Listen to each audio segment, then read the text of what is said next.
حضرت علی رضی اللہ تعالیٰ عنہ ارشاد فرماتے ہیں کہ میری 5 باتیں ہمیشہ یاد رکھو، ان کو کبھی مت بھولنا۔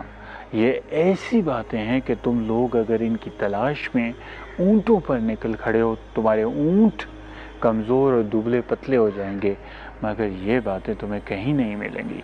پہلی بات یہ ہے کہ اپنے رب کے سوا آدمی کو اہل دنیا میں سے کسی سے کوئی امید نہیں رکھنی چاہیے، اور دوسری بات یہ ہے کہ اہل دنیا میں سے کسی سے کوئی خوف، کوئی ڈر اپنے دل میں ہرگز پیدا نہ کرے۔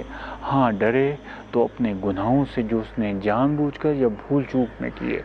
اور تیسری بات یہ ہے کہ جب کوئی جاہل ہو، ناواقف ہو کسی بھی مسئلے کے معاملے میں، تو اس کے پوچھنے میں ہرگز آر اور شرم محسوس نہ کرے جس کے بارے میں وہ جانتا نہ ہو۔